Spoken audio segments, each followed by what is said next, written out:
কলিজা রান্নার ক্ষেত্রে মারাত্মক কিছু ভুল আমরা অনেকেই করে থাকি। যেই ভুলগুলো করলে কলিজা রান্নার পর এটা খুব একটা স্বাস্থ্যকর হবে না, সেই সাথে এটার টেস্ট অনেকটাই কম হবে। আসসালামু আলাইকুম এভরিওয়ান। আজকে আমি আপনাদের সাথে কলিজা রান্নার সঠিক একটা রেসিপি শেয়ার করব। রান্নার আগে কলিজাগুলো কিভাবে সঠিকভাবে পরিষ্কার করে নেবেন সেটা কিন্তু সবথেকে বেশি জরুরি। রেসিপিটা শুরু থেকে শেষ পর্যন্ত দেখলে আশা করছি সবার অনেক ভালো লাগবে। কলিজা ভুনা করার জন্য আমি এখানে আজকে নিয়েছি 1 কেজির কিছুটা বেশি গরুর কলিজা।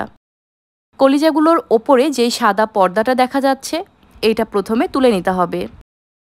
এই আবরণটা ভালো মতো তুলে নিলে কলিজা রান্নার পর কখনোই কলিজা শক্ত হয়ে থাকবে না।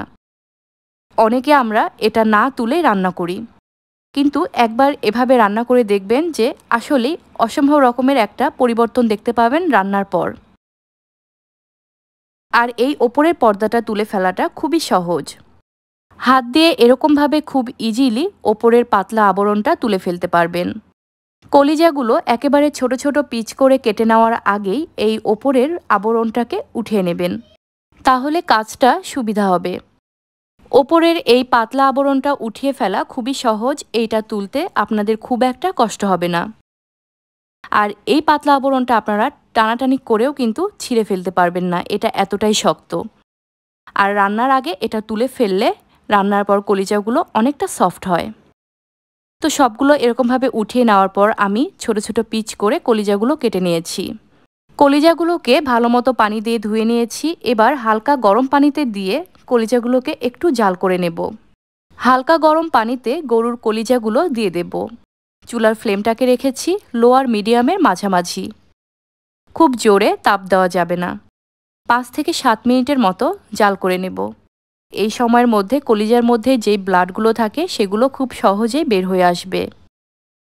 কলিজায় সবথেকে বেশি পরিমাণে ব্লাড জমা হয়ে থাকে। ওপরে যে ফেনার মতো দেখছেন, এগুলো কলিজার ভেতরে জমে থাকা ব্লাড। আর এই ব্লাডগুলো যদি আপনারা সঠিকভাবে বের করে নিতে পারেন, তাহলেই কলিজা রান্নার পর কালো হয়ে যাবে না। এই পর্যায়ে কখনোই চুলার ফ্লেমটাকে হাই করে দেওয়া যাবে না। হালকা তাপে এভাবে 5 থেকে 7 মিনিট জাল করে কলিজার ভেতরের ব্লাডগুলোকে বের করে নিতে হবে। জোরে জাল করলে কলিজাগুলো শক্ত হয়ে যাবে। আমি এগুলো এখন পানি থেকে উঠিয়ে নেব। কলিজাগুলোকে গরম পানি থেকে ওঠানোর পর কিছুটা ঠান্ডা করে 2-3 বার ভালোভাবে ফ্রেশ পানি দিয়ে ধুয়ে নেব। কলিজাগুলো যখন ধুয়ে নেবেন সে সময় একটু চাপ দিয়ে দিয়ে ধুয়ে নেবেন, তাহলে ভেতরে যদি অবশিষ্ট কোনো ব্লাড থেকে থাকে ধোয়ার সময় সেগুলো সম্পূর্ণভাবে বের হয়ে আসবে। আমি সব সময় কলিজা রান্নার আগে এরকমভাবে ধুয়ে রেডি করে নেই। এখানে আমি 2টা আলু নিয়েছি। কলিজার সঙ্গে আমি কিছুটা আলু ব্যবহার করব। আর আলুটা কিভাবে ব্যবহার করব সেটাও আমি আপনাদেরকে খুব ভালো মতো দেখিয়ে দেব। আলুগুলো ছোট ছোট পিচ করে কেটে রেডি করে নিয়েছি। আমি কখনোই সরাসরি কাঁচা আলু কলিজা রান্নায় ব্যবহার করি না। 1/2 চামচ শুকনা মরিচের গুঁড়া, 1/2 চামচের কিছুটা কম হলুদের গুঁড়া, 1/2 চামচ লবণ, সেই সাথে সামান্য একটু তেল দিয়ে ফ্রাই প্যানে আলুগুলোকে ভেজে নেব। আমি এই আলুগুলোকে শুধুমাত্র ভেজে নেব। এই পর্যায়ে আলুগুলোকে সেদ্ধ করব না, যার কারণে এখানে বাড়তি কোনো পানিও ব্যবহার করব না। তেলের পরিমাণটা একটু বাড়িয়ে দিয়ে আলুগুলোকে এরকমভাবে হালকা ভেজে ফ্রাই প্যান থেকে উঠিয়ে নেব। এবার চলে যাব মূল রান্নায়। একটা কড়াইয়ে আমি দিয়ে দিলাম বেশ কিছু রান্নার সাদা তেল।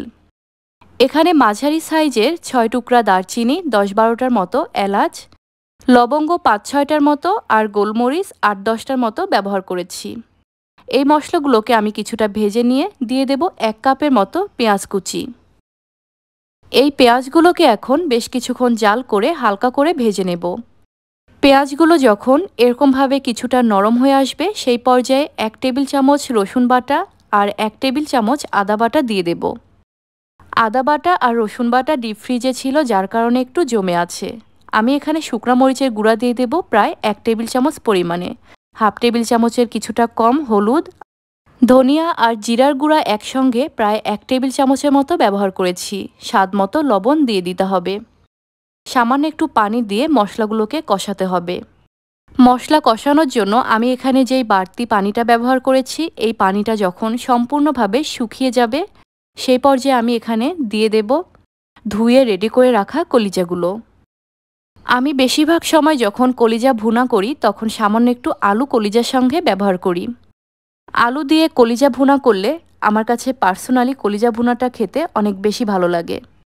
মশলায় কলিজাগুলো দেওয়ার পর ভালোভাবে মিক্স করে আমি প্রায় 6 থেকে 7 মিনিটের মতো কলিজাগুলোকে জাল করে নেব। যখন কড়াইয়ের তলাটা কিছুটা লেগে আসবে সেই পর্যায়ে আমি এখানে দিয়ে দেব পানি। পানির পরিমাণটা আমি এরকমভাবে দিয়েছি কলিজাগুলোর গা বরাবর, যেন ওপর থেকে কিছুটা কলিজা দেখা যায়, এরকমভাবে পানি ব্যবহার করেছি। ঢাকনা দিয়ে ঢেকে এবার কলিজাগুলোকে সেদ্ধ করে নেব।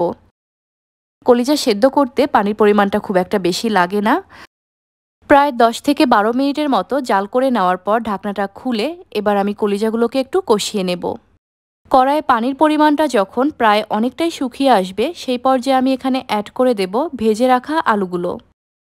এই পর্যায়ে যদি আপনারা কাঁচা আলু ব্যবহার করতেন তাহলে এটা দেখতেও খুব একটা ভালো লাগতো না, আর খেতেও আমার কাছে ওরকমভাবে রান্না করলে খুব একটা ভালো লাগে না। যার কারণে আমি আলুগুলোকে আগেই হালকা করে ভেজে রেখেছিলাম। এবার এই আলুগুলো কলিজার সাথে ভালোমতো কষিয়ে নেব, আর এভাবে কষাতে কষাতেই আলুগুলো ভালোমতো সেদ্ধ হয়ে আসবে। একটু থেমে থেমে কষিয়ে নেব। কলিজা ভুনা করার ক্ষেত্রে মশলার পরিমাণটা একটু বাড়িয়ে ব্যবহার করবেন, তাহলে কলিজা ভুনাটা খেতে অনেক বেশি ভালো লাগবে। আলু আর কলিজা বেশ কিছুক্ষণ কষিয়ে নেওয়ার পর আমি এখানে 1.5 কাপের মতো পানি অ্যাড করে দেব। কলিজা রান্না করলে আমি কখনোই ঝোল রাখি না, সব সময় আমি কলিজা ভুনা করেই রান্না করি। এখানে যেই পানিটা ব্যবহার করেছি এই পানিটা এখন ঢাকনা দিয়ে ঢেকে জালে জালে কমিয়ে নেব। কড়াইয়ের পানিটা শুকিয়ে অনেকটাই যখন এরকম মাখা মাখা হয়ে আসবে সেই পর্যায়ে চুলা থেকে কলিজা ভুনাগুলো নামিয়ে নেব। এই কলিজা ভুনাগুলো আপনারা গরম ভাতের সাথে, পরোটার সাথে যেরকমভাবে ইচ্ছা পরিবেশন করতে পারবেন। কলিজাগুলো যদি এরকমভাবে পরিষ্কার পরিচ্ছন্ন করে রান্না করেন তাহলে রান্নার পর কলিজা কখনোই কালো হয়ে যাবে না, আর কলিজা থেকে খারাপ কোনো ফ্লেভারও পাওয়া যাবে না।